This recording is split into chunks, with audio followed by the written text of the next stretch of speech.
Olá, boa noite. Começando mais uma edição do Jornal da Difusora. Vamos aos destaques de hoje. Motorista dorme ao volante, capota carro e cai em riacho no interior do estado. Postos de combustíveis têm prazo de 90 dias para aderir à nova gasolina automotiva. Mesmo com a pandemia, mercado imobiliário apresenta projeção de alta no Maranhão. E ainda, Bahia e Ceará decidem daqui a pouco o título da Copa do Nordeste. O Jornal da Difusora já está no ar.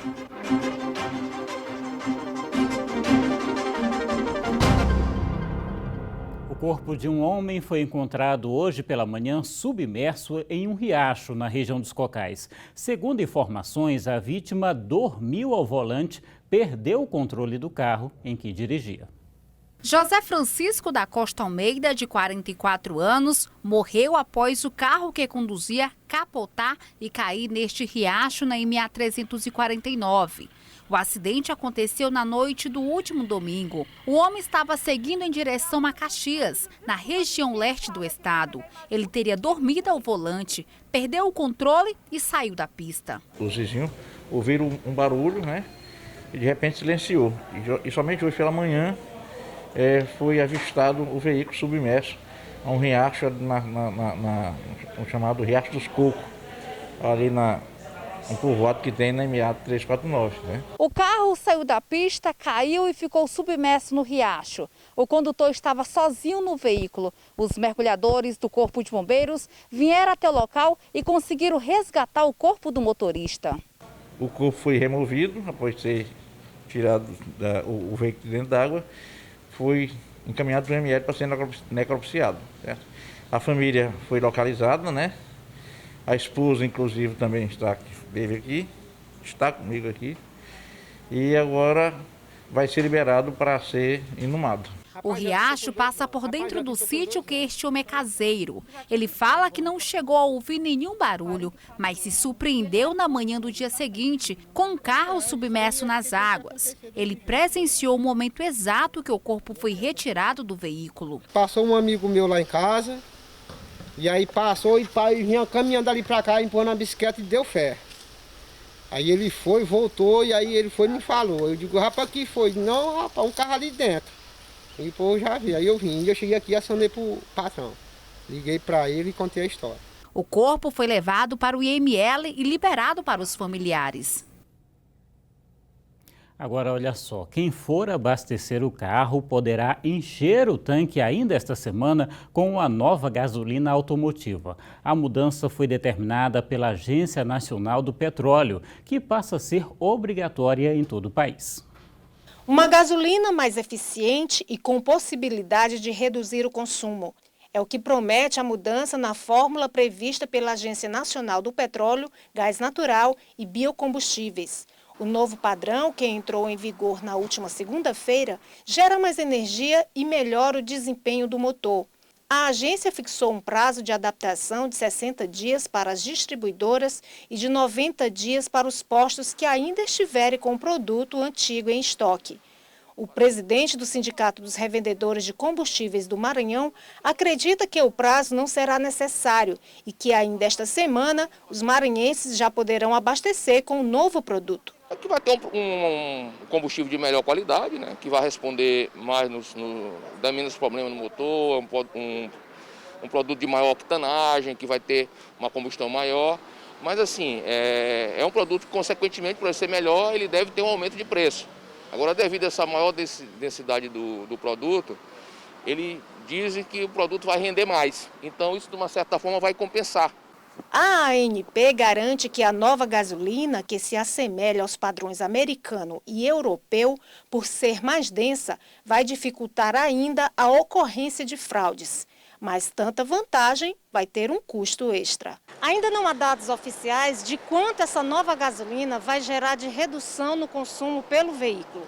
De toda forma, o consumidor não gostou nadinha de saber que vai precisar gastar mais na hora de encher o tanque.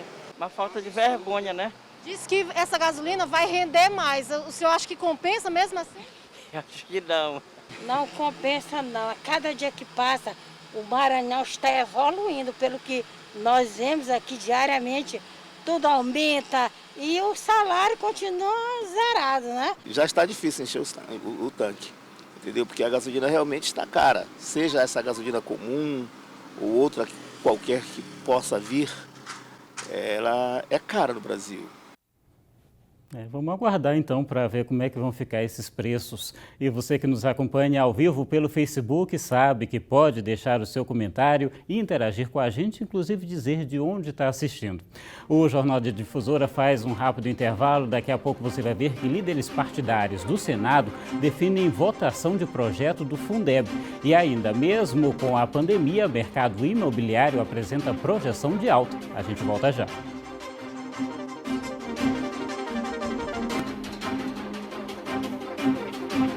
De volta, e a crise econômica provocada pela pandemia parece não ter sido tão ruim assim para todos os setores. A venda de imóveis, por exemplo, cresceu e a expectativa é de que continue assim em alta até o fim do ano. A pandemia da Covid-19, que indicava que fosse se tornar altamente prejudicial para o setor imobiliário, acabou não sendo. No período, muita gente acabou buscando por um imóvel novo para comprar. De acordo com essa corretora de imóveis, a procura em julho mais que dobrou. Tudo era feito online, atendimento online, os documentos eles enviavam online, as construtoras assinavam online, né? Então, assim, foi uma busca muito grande e que acabou assim, nos surpreendendo, fazendo a gente pensar positivamente, porque melhorou muito no mercado imobiliário, tanto para nós como os corretores, como para as construtoras que estão lançando ainda os imóveis. De modo geral, os imóveis não ficaram mais baratos, mas em compensação, as instituições financeiras reduziram as taxas de juros, o que acabou aquecendo o mercado. Devido aos bancos terem baixado os juros, né, ter facilitado essa questão do parcelamento, de melhorar essa questão de análise de crédito. Então, os clientes aproveitaram essa demanda que os bancos estavam ajudando nesse processo da nova moradia com as construtoras. E as construtoras também facilitaram a questão, dando carência para pagar a primeira parcela. Outros fatores também impulsionaram esse crescimento no volume de vendas de imóveis. Ofertas atrativas, né, pelo setor imobiliário, que vem buscando conquistar, né, os consumidores, e o novo normal. Né? O novo normal tem um papel importante no imaginário das pessoas, né? Por conta de a gente ter agora um contexto onde as pessoas ficam mais em casa, então estão valorizando mais a casa. A expectativa do setor no Maranhão é que até dezembro desse ano as vendas de imóveis cresçam ainda mais, algo em torno a 1,5%. Mesmo com algumas vantagens, esse economista chama a atenção para que o consumidor, antes de qualquer fechamento de negócio, faça uma pesquisa no mercado, inclusive para buscar opções de valores mais em conta. Para quem quer adquirir um imóvel, pesquisar, né? É sempre fundamental fazer a comparação de preços e das taxas de juros oferecidas pelos bancos, né? E buscar orientação especializada, né? Temos vários profissionais que podem estar orientando para fazer a melhor compra, a melhor escolha. Tem que planejar mesmo. Olha só, mais de 123 mil pessoas já foram diagnosticadas com a Covid-19 no Maranhão, isso de acordo com o boletim divulgado agora há pouco pela Secretaria de Estado da Saúde. 528 pessoas estão internadas em hospitais entre as redes pública e privada e 8.215 seguem tratamento em casa. O número de recuperados já passa de 112 mil e o número de mortes, infelizmente, é de 3.085. O número de casos suspeitos caiu para 4.153 e mais de 146 mil novos exames já foram descartados aqui no estado. E esses dados mostram também o desenvolvimento da doença em diferentes regiões do estado. Em Imperatriz, a maior parte dos infectados são jovens e as vítimas, em sua maioria, são idosos. As pessoas com mais de 70 anos representam 31,4% das mortes. Pacientes entre 60 e 69 anos são 22,4%.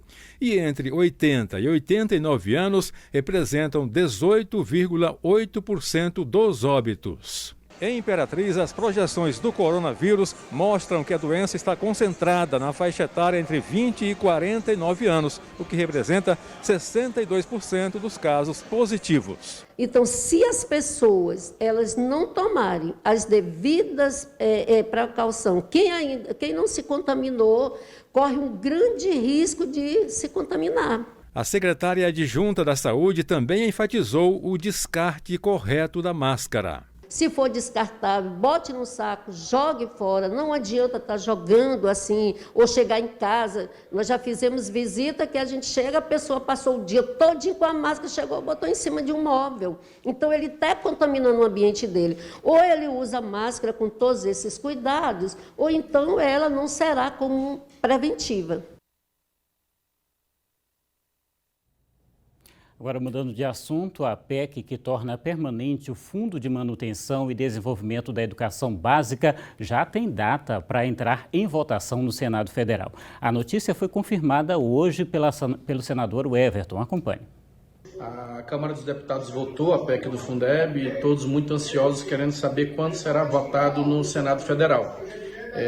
Estamos aqui na reunião do Colégio de Líderes.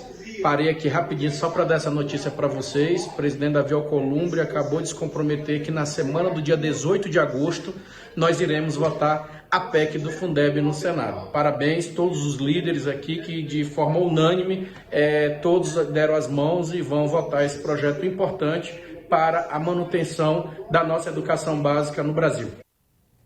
Volto a lembrar que você pode deixar o seu comentário, você que está assistindo ao vivo o Jornal da Difusora pelo Facebook, pode interagir com a gente, inclusive dizendo de onde está acompanhando o programa. Daqui a pouco você vai ver que Bahia e Ceará decidem o título da Copa do Nordeste 2020.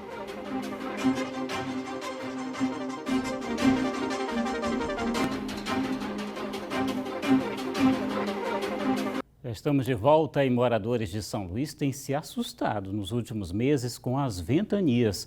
Quem mora nos bairros Turu, Coroadinho e Forquilha, nas proximidades da Praia do Meio também, sentiu de perto a força da natureza. Segundo a Capitania dos Portos, o alerta dessa vez vai para o fenômeno Alísios, onde os ventos podem chegar até 60 km por hora e pode causar prejuízos a embarcações pequenas. A previsão é que essa ventania dure até amanhã desta quarta-feira.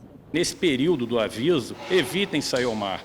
Logicamente, as embarcações maiores que são utilizadas em travessia, preocupem-se antes da travessia e dá uma verificação um pouco mais acurada na parte de motores, na parte de material de salvatagem.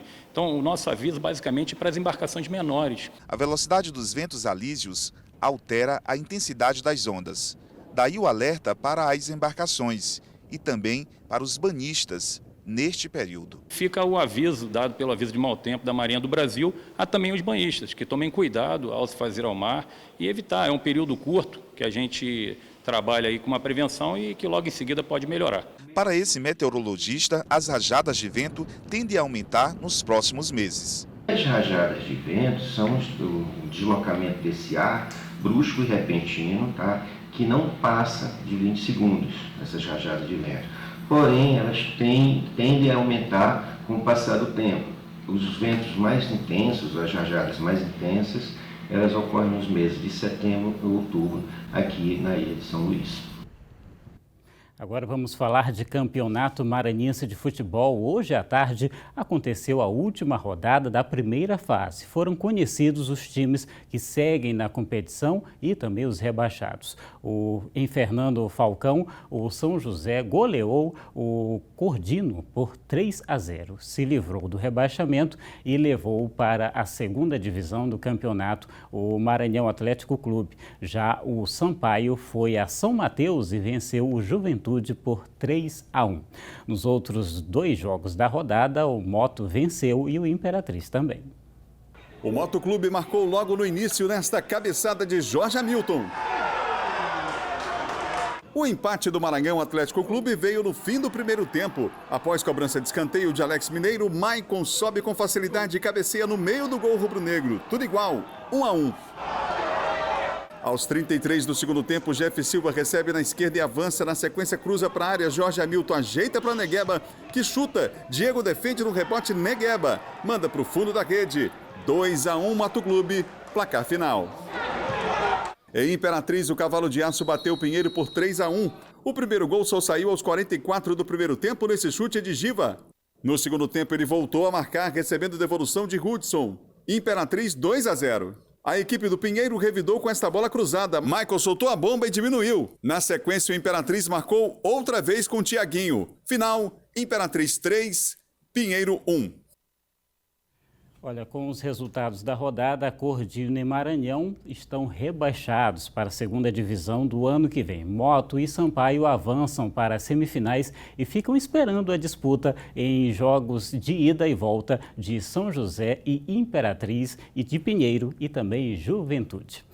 E olha só, você sabe que hoje é dia de Copa do Nordeste. Adalberto Melo já está aqui com a gente, porque daqui a pouco tem Bahia e Ceará, que disputam o segundo jogo da final da competição, que será transmitida, claro, pela TV Difusora, né, Adalberto? Boa noite. Verdade, Hugo. Boa noite. Daqui a pouquinho vai começar. A gente aqui não esquenta, já está naquele clima, né, para o jogão que vai acontecer daqui a pouco. Sem dúvida alguma, vai ser um grande jogo, uma partida marcada pelo equilíbrio. Foi o primeiro tempo do jogo entre Ceará e Bahia. Depois, no segundo tempo, o Ceará foi superior e, na verdade, em falhas até da equipe do Bahia, conseguiu ampliar o marcador e fazer 3-1. Isso significa o quê? Que hoje o Ceará entra em campo. Se empatar o jogo, Ceará campeão. Se o Ceará perder por 1-0, Ceará campeão. Se perder por 2-0, o jogo vai para os pênaltis. Se o Bahia ganhar por a diferença de 3 gols, eu falei 2-0 por a diferença de 2 gols, se o Bahia ganhar com a diferença de 3 gols, aí sim fica com o título da Copa do Nordeste, uma tarefa extremamente difícil. A gente já tem imagens ao vivo do estádio Pituaçu, claro que a torcida não vai estar lá, apenas ali o incentivo, olha só, as bandeirões ali,